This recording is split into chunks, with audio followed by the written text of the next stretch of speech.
Rickshaw बाहर नहीं जाने देंगे, एक भी ट्रेन बाहर नहीं जाने देंगे। पूरे राज्य में आर्थिक नाकेबंदी का ऐलान करेंगे आने वाले वक्त में। और झारखंड के अंदर जब तक झारखंडियों का अधिकार नहीं मिलेगा, इस लड़ाई को आगे बढ़ाते रहेंगे। और इस बात को आप लोग आज की तारीख में जो हमारे झारखंड के कलाकार हैं वो मंचों पर तो जा रहे हैं, लेकिन वो जीविका कैसे चलाएंगे उसको लेकर के चिंतन करना होगा सरकार को भी। हम लोग बाहर से बुला करके 20 लाख 22 लाख 15 लाख में कलाकार, हमारे जो ट्रक चालक है उसको किस तरीके से परेशान करने की एक साजिश की गई।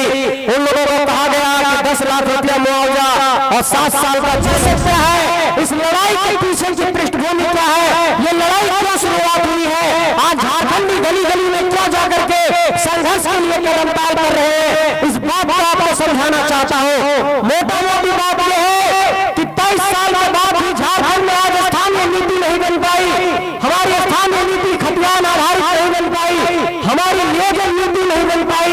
आज झारखंड में ओबीसी को आरक्षण नहीं मिल पाया, निजी क्षेत्र की कंपनियों में 75% आरक्षण यहाँ के नौजवानों को नहीं मिल पाया, यहाँ की परीक्षाएं पारदर्शी तरीके से नहीं हो रही है, यहाँ पर भारत माला की परियोजना जाती है तो उसमें कौड़ी के भाव में मुआवजा दिया जाता है। इसलिए मैं ये कहना चाहता हूँ कि चाहे वो विस्थापन हो, चाहे वो नौकरी हो, चाहे वो जमीन का मुआवजा देने की बात हो, चाहे वो पुनर्वास की बात हो, ये लड़ाई सभी पहलू को लेकर के है, सभी बिंदुओं को लेकर के है। इसलिए आप सबको मैं ये कहना चाहता हूँ कि इस लड़ाई में सब लोग मिलकर के साथ दीजिए, क्योंकि आज की तारीख में अगर हम लोग नहीं लड़े, आज की तारीख में अगर हम लोग खड़े हुए नहीं हुए तो ये लड़ाई फिर अधूरी रह जाएगी। इसलिए आप सबसे कहना चाहता हूँ कि आज देखिए कि झारखंड के भीतर हम लोग जेल में ये सवाल कौन होना चाहिए कि आखिर जो नेतृत्व है वो नेतृत्व हमारे माटी से क्यों नहीं निकल पा रहा है। आप गौर करेंगे तो आपको ये नजर आएगा कि हमारे माटी में आज हमारे नेतृत्वकर्ताओं की कमी है। हमारे बीच से जो लोग नेता निकले वो या तो कोयला माफिया बन गए, या तो वैसे ही एनटीपीसी के पार्टनर जाकर के बन गए, अडानी के पार्टनर बन गए। इसका मतलब कि जिन लोगों से लड़ाई लड़नी थी वो लोग उसी में जाकर के भागीदार बन गए, उसके ही पार्टनर बन गए। और इसलिए आज की तारीख में झारखंड में ये बेबसी और ये दुर्दशा है कि झारखंड के लोग आज सड़कों पर हैं। किसी भी ब्लॉक में जाइए तो एक छोटा सा काम आपका नहीं हो पाता है, आप एक जमीन का म्यूटेशन कराने जाते हैं तो आपसे 20,000 25,000 रुपया लिया जाता है। इसलिए ये कहना चाहते हैं आप सबसे कि 2024 बदलाव का साल है और 24 जनवरी को हजारीबाग में भी एक बहुत बड़े बदलाव का शंखनाद होने जा रहा है। 1 लाख झारखंडियों को जुटाने का आह्वान किया गया है। वो जुटान इसलिए हो रहा है कि बलियापुर के अधिवेशन में हम लोगों ने ये कहा था कि चुनावी राजनीति में जाकर के झारखंड की राजनीति को बदलेंगे, झारखंड में नया नेतृत्व देंगे। इसलिए ये कहना चाहते हैं कि 2024 का साल शुरू हो चुका है। आज 7 जनवरी की तारीख है, 7 दिन निकल गया है और ये सूचना मिल रही है कि 22 फरवरी तक आचार संहिता लग जाएगा। इसलिए सभा भाषणबाजी ये सब तो चलता रहेगा, लेकिन अब आपको अपने चेतना में ये बात डाल लेना है कि अब जब भी वोट डालने जाएंगे तो किसी झारखंडी माटी के बेटा बेटी को डालेंगे, किसी बोरो गाड़ी को मत डालिएगा। ये बात आपको कहना चाहते हैं। और एक बात ओबीसी समाज के लोगों को कहना चाहते हैं कि पंचायत चुनाव जो लोग लड़े होंगे वो इस दर्द को जानते होंगे कि झारखंड में ओबीसी को आरक्षण नहीं मिला, पंचायत का चुनाव बिना ओबीसी आरक्षण के हो गया। और आज की बात बता रहा हूं कि हाईकोर्ट ने कहा है कि 3 सप्ताह के भीतर जहां जहां भी नगर निकाय है वहां पर नगर निकाय का चुनाव कराइए, ट्रिपल टेस्ट करा करके, मतलब ओबीसी आरक्षण लागू करते हुए नगर निकाय का चुनाव कराने के लिए हाईकोर्ट ने कहा है। हम ये कहना चाहते हैं आप सबसे इस साजिश को समझिए कि यहाँ पर आदिवासी समाज के भी लोग होंगे, उनका सरना धर्म कोड का विधेयक गया केंद्र के पास, केंद्र ने कुछ नहीं दिया। हमारे खतियान आधारित स्थानीय नीति का विधेयक गया राज्यपाल के पास, राज्यपाल ने रिजेक्ट कर दिया। हमारे ओबीसी आरक्षण 77% आरक्षण का विधेयक गया राज्यपाल के पास, राज्यपाल महोदय ने रिजेक्ट कर दिया। पंचायत चुनाव हुआ तो बिना ओबीसी आरक्षण के हुआ, और अगर नगर निकाय चुनाव भी बिना ओबीसी आरक्षण के होगा तो इसका मतलब आप समझिए कि जिन सीटों पर आप यहाँ पर मुखिया बन सकते थे, वार्ड पार्षद बन सकते थे, उन सीटों पर भी जाकर के ओबीसी का हक छीन लिया गया। इसलिए एक नारा दिया गया है कि 100 में 90 भाग हमारा है। और ये अगर 90 भाग की हम लोग बात करते हैं, हम लोग बार बार ये कहते हैं कि झारखंड के 4th ग्रेड और 3rd ग्रेड की नौकरी में यहाँ के झारखंडियों को 60-40 की नीति स्वीकार नहीं है। 90% झारखंडियों को स्थानीय नीति के तहत यहाँ पर आपको 3rd और 4th ग्रेड में नौकरी देना होगा, तब ये झारखंडी मानेंगे कि ये झारखंड सही मायने में झारखंडियों के लिए बना है। इसलिए आपको ये कहना चाहता हूँ कि झारखंड में जो नीतिगत खामियां हैं, 23 साल के बाद भी झारखंड की नीति नहीं बन पाना, कौन झारखंडी है ये पता नहीं चल पाना, कोई हाजीपुर, बक्सर, बलिया उत्तर प्रदेश से आ रहा है, आपके गरीब मोहल्ले में एक कट्ठा जमीन खरीद रहा है और कल से वो कहने लग रहा है कि हम भी झारखंडी है, मेरा बाप दादा भी यही कोयला बेचता था। उनसे ये जाकर के कहिए कि जो झारखंडी है उसके पास असली खतियान है और खतियान ही झारखंड में स्थानीयता का आधार होगा। इसके अलावा कोई भी आधार यहाँ पर झारखंड के भीतर नहीं चलेगा। एक बात और आपको ये समझना पड़ेगा कि किस तरीके से हमारे लोगों को छला जा रहा है। आप लोग नौकरी में नहीं जा पाए क्योंकि नौकरी में सांठ-गांठ हो जा रहा है। लोग यहाँ पर क्वेश्चन पेपर लीक करा दे रहे हैं, परीक्षा समय पर नहीं हो रही है और यहाँ पर जो भी परीक्षाएं हो रही है उसमें विवाद हो जा रहा है। केस मुकदमा में लोग जाकर के फंस जा रहे हैं, चाहे वो शिक्षक नियुक्ति का मामला हो, चाहे वो सीजीएल हो। देखिए कितना लंबा वक्त गुजर गया है। इसका मतलब कि आपकी नियुक्ति प्रक्रिया को जानबूझकर ये एक सिंडिकेट है राज्य के अंदर जो लटका देता है, और एक दूसरा सिंडिकेट है यहाँ पर माफियाओं का, पूंजीपतियों का, नेताओं का, जिनके अलमारी से करोड़ों करोड़ रुपया निकलता है, जो आईएएस के घर से पैसा निकलता है, जो यहाँ पर सरकारी पदाधिकारियों के घर से पैसा निकलता है। इन लोगों का एक ऐसा सिंडिकेट है जो झारखंडियों का कल्याण नहीं होने देना चाहते हैं। और एक तीसरी सबसे बड़ी समस्या झारखंड के भीतर ये है कि अगर आज देखिए यहाँ पर कोयला की ढुलाई हो रही है, यहाँ पर कोयला का खनन हो रहा है। आप देखिए अडानी का पावर प्लांट लग रहा है, बड़का गांव में आप देखिए एनटीपीसी का माइनिंग है। मैं ये कहना चाहता हूं कि अगर जमीन हमारा लिया गया था, अगर कोयला हमारे जमीन से निकला, अरे हमें मुआवजा नहीं दिया तो कम से कम कोयला ढुलाई का, ट्रांसपोर्टिंग का, कोयला से संबंधित जो हमारा काम है उसमें तो हमारे झारखंडी जा सकते थे। लेकिन ऐसे चीजों में भी आपको नहीं रखा गया। आपको 4th ग्रेड की एक मजदूरी की नौकरी भी नहीं मिल पा रही है। बड़का गांव से कई लोग फोन करते हैं कि यहाँ ड्राइवर की भी नौकरी मांगते हैं तो वहां नहीं मिलता है। और इस तरीके से झारखंड के भीतर आप देख रहे होंगे कि यहाँ पर लोग इतना परेशान है कि एक मजदूरी की भी नौकरी के लिए तरस जा रहे हैं। लेकिन फिर लोग सवाल करते हैं कि बाबू तुम लोग सिर्फ सभा करते हो, जेबी केसेस आज क्या किया? हम कहना चाहते हैं कि सामने पतरातू था, हमारे बर्नपुर सीमेंट फैक्ट्री में एक मजदूर की मौत हुई थी। हमारे गिरिशंकर महतो जी हैं यहाँ पर, हमारे साथी लोग जाकर के बैठे थे तो 20 लाख से अधिक मुआवजा दिया था। ये काम जेबी केसेस कर रहा है कि कंपनी से लड़ने की बारी आ रही है तो जेबी केसेस लड़ रहा है। आज यहाँ पर झारखंड के भीतर चाहे वेदांता हो, चाहे एसीसी सीमेंट हो, चाहे एनटीपीसी हो, चाहे अडानी हो, चाहे यहाँ पर बर्नपुर सीमेंट फैक्ट्री हो, चाहे तमाम कंपनी हो, चाहे आलोक स्टील हो। आज देखिए नारी शक्ति को नमन करना चाहता हूँ कि यहाँ पर बूढ़ाघाट की महिलाएं बैठी है। आज मुझे लगता है कि बूढ़ाघाट में जो आंदोलन हुआ ये हमारी दीदी लोग, बहन लोग बूढ़ाघाट से चलते हुए राजभवन तक चली गई और सरकार को ये चेताया कि यहाँ के लोगों को प्रदूषण से मुक्ति दो, यहाँ के लोगों के हक अधिकार को लागू करो। इसलिए लड़ने की प्रेरणा दीदी लोग आप लोगों को भी इन लोगों से लेना होगा कि 2-2.5 साल से ये लोग भी लड़ाई लड़ रहे हैं। इसलिए तमाम झारखंडी भाई बहन ये आप लोगों को जहन में बिठा लेना होगा कि आपके पास 4-5 तरीके से हमला किया जा रहा है। इस हमले को ऐसे समझिए कि आपकी जमीन ली जाती है तो मुआवजा नहीं दिया जाता है, ढंग से पुनर्वास की नीति नहीं बनाई जाती है। दूसरा हमला है कि आपके नौकरी को छीन लिया जा रहा है और 3rd और 4th ग्रेड की नौकरी, डीडीओ बनने की नौकरी जो जेपीएससी से होती है उस जेपीएससी में भी सांठ-गांठ हो जाती है। मतलब आपका जमीन लिया गया, आपकी नौकरी को ले लिया गया। और जो तीसरा सबसे बड़ा हमला है कि आपके नेतृत्व पर हमला किया जा रहा है। मतलब कोई बक्सर से आ रहा है, कोई बलिया से आ रहा है, कोई हाजीपुर से आ रहा है, कोई बिहार से आ रहा है और आपके यहाँ पर सांसद और विधायक बन रहा है। मैं ये कहना चाहता हूँ कि क्या निर्मल बाबू ने इसीलिए कहा था कि सवाल बनकर फिर उठूंगा, जो हो सके तो जवाब रखना, मेरा खून बेकार ना जाए, मेरे खून का हिसाब रखना। आपको निर्मल बाबू के खून का हिसाब रखना होगा।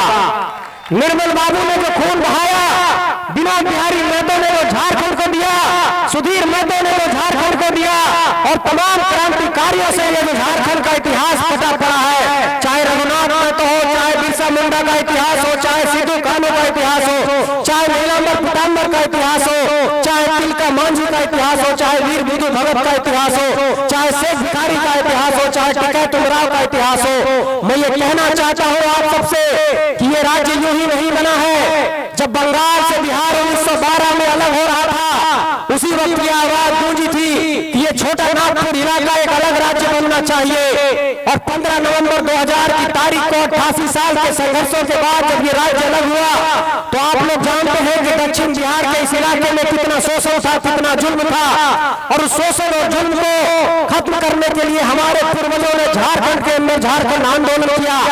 और आपको इस बात को जानकर के आश्चर्य होगा कि जो पार्टी इस वक्त राजनीतिक सत्ता में है, जो 4 फरवरी 1973 को बनी, जिसके अध्यक्ष विनोद बाबू बने, और जिस पार्टी को गुरुजी ने सींचा, आज उसी पार्टी की सरकार है। लेकिन इस बात पर ताज्जुब होता है कि सरकार ने कहा था कि हम स्थानीय नीति बनाएंगे, खतियान आधारित बनाएंगे, बेरोजगारी भत्ता देंगे, रोजगार देंगे, 5 लाख नियुक्ति देंगे, पुनर्वास की नीति बनाएंगे, नियोजन की नीति बनाएंगे। ये सब झारखंड के भीतर कुछ नहीं हो पाया। आज देखिए कि किस तरीके से झारखंड के अंदर नहीं, पूरे देश के अंदर देखिए हमारे जो ट्रक चालक है उसको किस तरीके से परेशान करने की एक साजिश की गई। उन लोगों को कहा गया कि 10 लाख रुपया मुआवजा और 7 साल का जेल हो जाएगा अगर आपके रोड में चलते हुए एक्सीडेंट हो जाएगा। तो मैं ये कहना चाहता हूँ कि क्या कोई भी ड्राइवर जानबूझ करके किसी को मारता है? और ड्राइवरों की एकता के, चालकों की एकता का आपको ये मानना पड़ेगा कि पूरे देश में ट्रक जब खड़ा हो गया तो सरकार को 5 मिनट में ये तय करना पड़ा कि ये कानून अभी नहीं लागू करेंगे।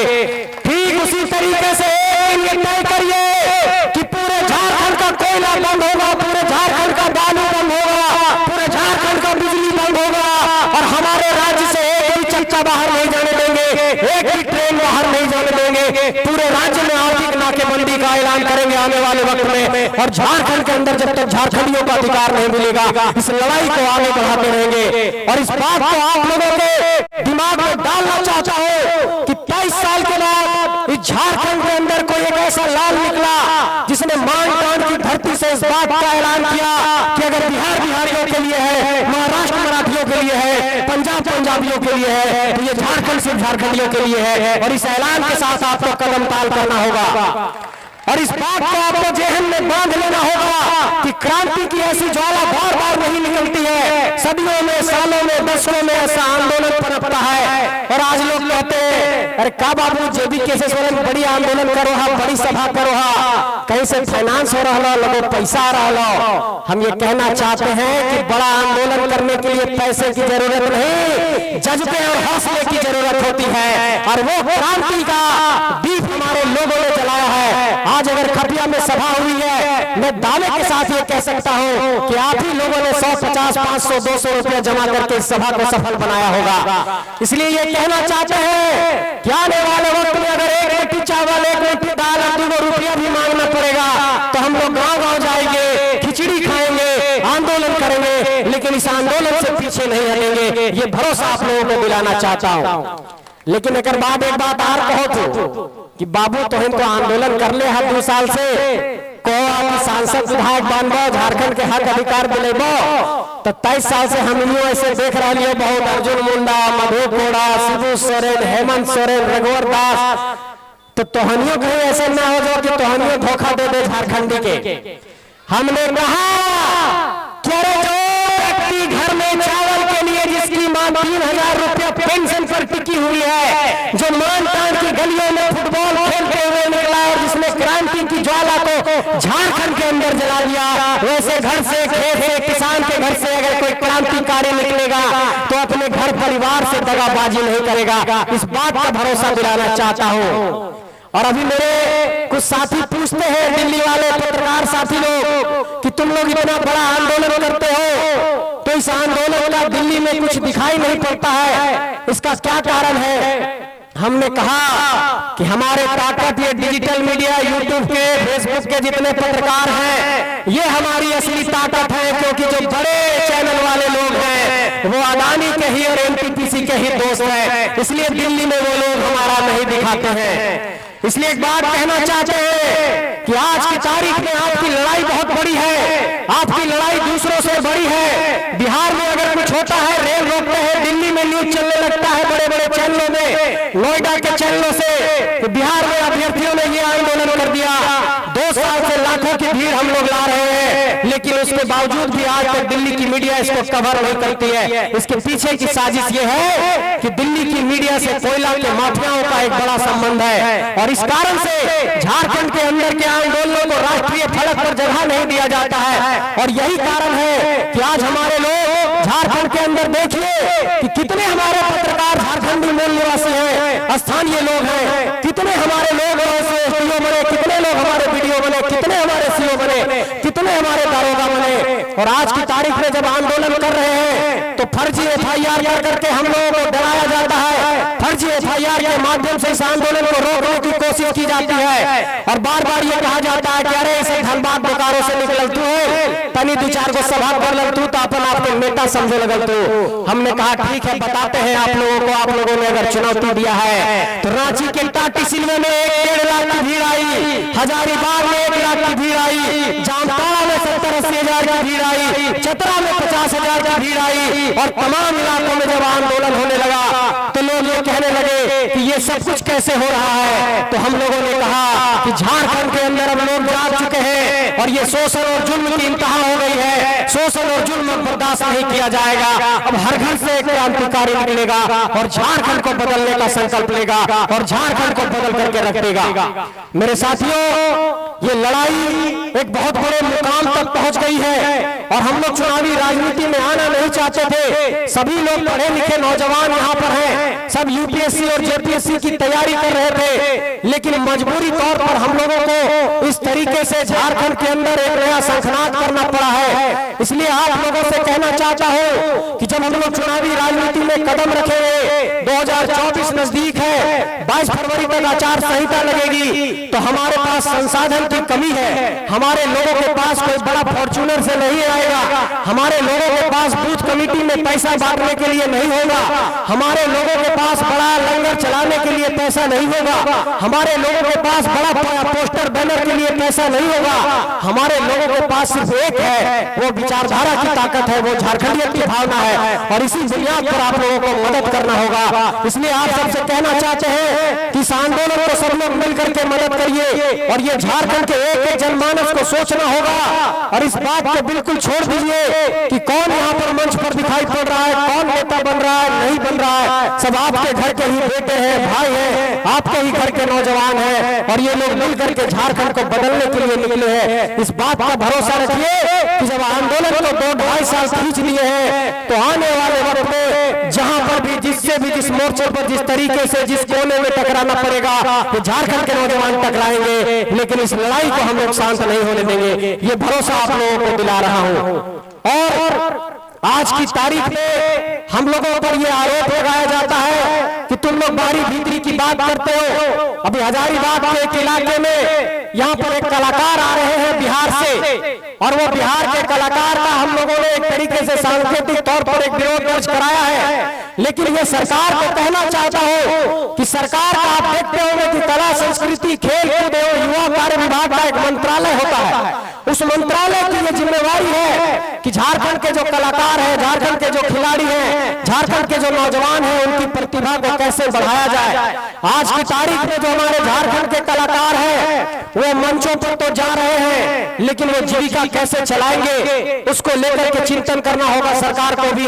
हम लोग बाहर से बुला करके 20 लाख 22 लाख 15 लाख में कलाकार मंगाते हैं, और वैसे कलाकार जो फुहरता के साथ, अश्लीलता के साथ, जो महिलाओं के अंगों पर एक तरीके से प्रतिक्रिया व्यक्त करते हैं, अपने गाना गाते हैं, वैसे लोगों को हम लोग 20 लाख रुपया और 15 लाख रुपया देकर के अगर बुलाते हैं तो ये झारखंडियों पर लानत है। मेरे साथियों, आपको अपने कलाकारों को आगे बढ़ाना होगा, झारखंड के कलाकारों को आगे बढ़ाना होगा। इसलिए इस मंच से ये संदेश देना चाहता हूँ कि अगर झारखंड में नौकरी का कोई आवेदन निकलेगा, पहला प्राथमिकता झारखंडियों को मिलना चाहिए। अगर नगर पालिका में कोई टेंडर निकला है तो पहला प्राथमिकता झारखंडियों को मिलना चाहिए। अगर बालू का टेंडर निकला है तो पहला प्राथमिकता झारखंडियों को मिलना चाहिए। अगर पत्थर का कोई लीज देना है तो पहला प्राथमिकता झारखंडी को। अगर कोयला के ट्रांसपोर्टिंग का काम है तो पहला प्राथमिकता झारखंडी को। अगर सांसद विधायक बनाने की बारी आई तो पहला प्राथमिकता झारखंडी को। कला संस्कृति का कोई कार्यक्रम है, कलाकार को बुलाना है तो पहली प्राथमिकता झारखंड के कलाकारों को ये पहले तय करना होगा। उसके बाद ही झारखंडियों का उत्थान हो पाएगा।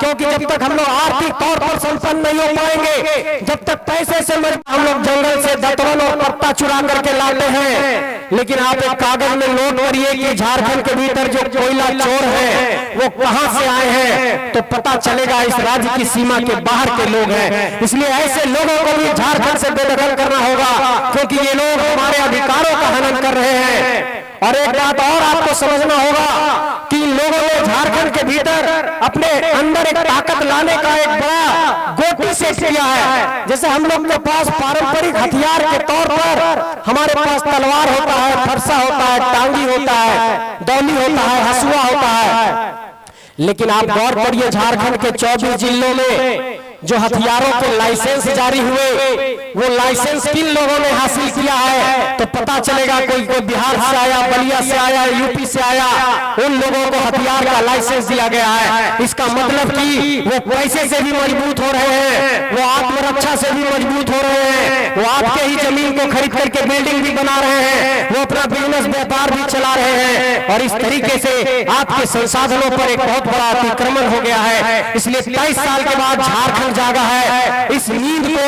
अब आप लोगों को जगा करके रखना है, अब आपको सोना नहीं है। इस ढलती शाम में आज की सभा एक नए सूर्योदय का ऐलान करने वाला है। आपको आने वाले वक्त में झारखंड के सूर्य को सलाम करना होगा और झारखंड के तमाम इलाकों से जो हमारे नेतृत्वकर्ता निकल रहे हैं उसको साथ देना होगा। और आपको पता नहीं ये बात की जानकारी है कि नहीं, लेकिन ये बात मैं आप सबसे कहना चाहता हूं कि अगर आज की तारीख में आप देखिए कि हमारे इस आंदोलन की आवाज ऐसा नहीं है कि राष्ट्रीय स्तर के नेताओं में चर्चा नहीं है, क्योंकि अभी कुछ दिनों पहले जब मैं दिल्ली जा रहा था तो हमारे बीच में फ्लाइट के रास्ते में एक मिले हमें दिल्ली के पत्रकार, और उन्होंने कहा कि झारखंड में एक आंदोलन चल रहा है, नौजवान लोग कर रहे हैं। कोई एक शख्स है जयराम महतो नाम का जो स्कॉर्पियो की छत पर स्पीच देता है, उसकी सभाओं में बहुत भीड़ उमड़ती है, ये क्या माजरा है। हमने बताया कि हम भी उसी आंदोलन से जुड़े हुए हैं, नजर सब पर है और सभी लोग इस पर नजर बनाए हुए हैं। और इसलिए आपकी चेतना में ये बात डालना चाहता हूँ, सभी सभाओं में ये कहा है कि इस बात को स्वीकार मत करिए कि बक्सर का आदमी हजारीबाग का सांसद बन जाए, इस बात को स्वीकार मत करिए कि बिहार से आकर के कोई चतरा का सांसद बने, इस बात को स्वीकार मत करिए कि भागलपुर से आकर के कोई गोड्डा का सांसद बने, इस बात को स्वीकार मत करिए कि राजस्थान से आकर कोई रांची का सांसद बने, इस बात को स्वीकार मत करिए कि बलिया से आकर के कोई झरिया का विधायक बने, इस बात को स्वीकार मत करिए कि बक्सर से आकर के कोई पलामू का सांसद बने। आपको ये सोचना होगा कि नेता निकालेंगे तो इसी खपिया के मैदान से निकलेगा, इसी दाढ़ी से निकलेगा, इसी मांडू से निकलेगा, इसी रामगढ़ से निकलेगा, इसी बड़का गांव से निकलेगा। अपने खेत खलिहान से अपना नेता निकालना सीखिए, और जब तक अपना नेतृत्वकर्ता नहीं निकालेंगे तब तक आपका सवाल नहीं रखा जाएगा।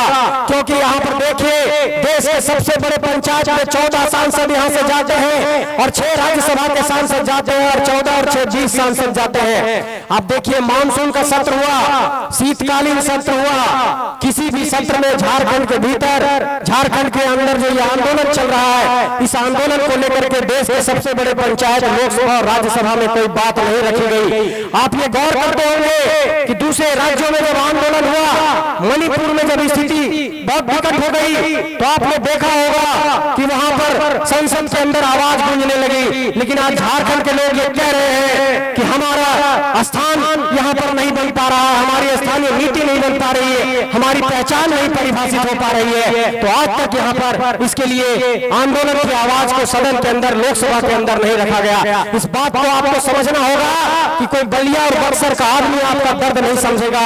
झारखंड को बनाने के लिए इसी खपिया से आंदोलनकारी निकले थे, इसी दाढ़ी से आंदोलनकारी निकले थे, और उन लोगों ने जाकर के सड़कों पर लाठियां खाई है, तब ये झारखंड राज्य बना है। इसलिए कहना चाहता हूँ कि चाहे वो आदिवासियों के सरना धर्म कोड की मांग को, चाहे वो 17 करोड़ आदिवासियों को लेकर के लगातार आप ये बात सुनते होंगे कि सरना धर्म कोड की वो मांग कर रहे हैं और ये बात वो कह रहे हैं कि हमें अपनी आइडेंटिटी देनी होगी। इसलिए अगर आदिवासी समाज के यहाँ लोग हैं, उन लोगों को भी ये संदेश देना चाहता हूँ कि सरना धर्म कोड की मांग आपके पहचान की मांग है और स्थानीय नीति पूरे तौर पर झारखंडियों की पहचान की मांग है। इन सभी मांगों के साथ हम लोग खड़े हैं। तो लास्ट में आप लोगों को एक बात जहन में अंत में ये डाल देना चाहता हूँ कि जो इस इलाके की मुख्य समस्याएं हैं, मुझे यहाँ पर कुछ लिख करके दिया गया है। मैं चाहूंगा कि इन मुद्दों पर भी सरकार कुछ पहल करे। जैसे हमें कहा गया है कि जो यहाँ पर गंधौनिया है वो एक पर्यटक स्थल के तौर पर विकसित हो सकता है, उस गंधौनिया को एक पर्यटक स्थल बनाया जाए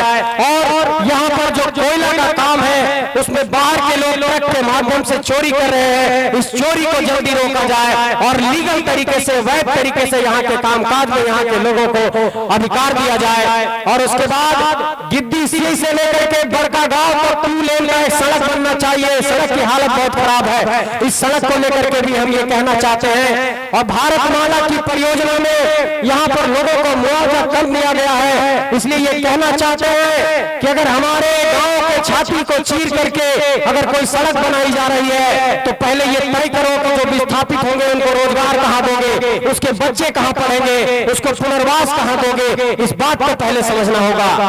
और एक बड़ी बात आपको इसमें समझना होगा कि किस तरीके से कोई भी रोड निकलता है तो गांव से ही निकलता है। कभी सुने कि शहर का 500 बिल्डिंग टूट गया रोड बनाने के लिए, लेकिन खेत पर जल्दी नजर जाता है कि खेत से ही जमीन ले लो और वहीं पर रोड बनाओ। इसलिए कहना चाहते हैं कि जब हम लोग बार बार ये कहते रहे हैं कि ना लोकसभा ना विधानसभा, सबसे बड़ा ग्राम सभा, तो ग्राम सभा की बात को मानना होगा, तभी झारखंड में कुछ होगा। अगर हमारे गांव के नदी से बालू उठेगा तो पहले वो पैसा गांव में जाएगा, उसके बाद सरकार के पास जाएगा। ऐसी बातों को आपको तय करना होगा, क्योंकि ये झारखंड 5वीं अनुसूची का राज्य है। यहाँ पर स्थानीय स्वशासन की प्रणाली है। यहाँ के आदिवासी मूलवासी लगातार ये बात कहते रहे हैं कि ग्राम सभा की बात को आपको मानना होगा। जिस तरीके से बड़का गांव में अडानी को लेकर के वहां के लोगों ने कहा कि हमें ग्राम सभा ने कह दिया कि जमीन नहीं देंगे, उसके बावजूद भी जमीन लिया जाता है। और दर्द यह है कि बड़का गांव के चिरुडी में गोलीकांड हुआ, गोला में गोलीकांड हुआ, ये सिर्फ अपने जमीन को बचाने के लिए हुआ है। इसलिए कहना चाहते हैं कि जमीन भी आप दे रहे हैं, जान भी आप दे रहे हैं, पुनर्वास भी नहीं मिल रहा है, नौकरी भी नहीं मिल रहा है, निजी क्षेत्र में 75% नौकरी नहीं मिल पा रही है, आपके लोगों को डंपर का ड्राइवर भी नहीं बनाया जा रहा है। तो झारखंड इसके लिए नहीं अलग हुआ था मेरे साथियों। आइए मिलकर इस आवाज को आगे बढ़ाते हैं, झारखंड को एक नए मुकाम पर लेकर के जाते हैं, झारखंड के इस आंदोलन को आगे बढ़ाते हैं, गांव गांव में इस आंदोलन की आवाज को लेकर के जाते हैं और 32,623 गांवों तक क्रांति की ज्वाला को जला करके झारखंड में एक नए इनकलाब का ऐलान करते हैं। ये एक नए इनकलाब का ऐलान है। क्या नौजवानों इस इनकलाब में साथ मिलेगा? आपसे पूछना चाहता हूं, जोर से दोनों हाथ उठाइए। मीडिया वालों एक बार जरा देखिए, ये हमारा समर्थन है। और एक बार सभी से कहना चाहता हूं कि हर जोर जुल्म के टक्कर में संघर्ष हमारा नारा है और इस संघर्ष की बुनियाद पर झारखंड को बदलेंगे और इनकलाब की इस आवाज को झारखंड के कोने कोने पर लेकर के जाएंगे और झारखंड को बदलने का संकल्प लेंगे। आप सबको बहुत बहुत जोहार, बहुत बहुत धन्यवाद। जय झारखंड, जोहार।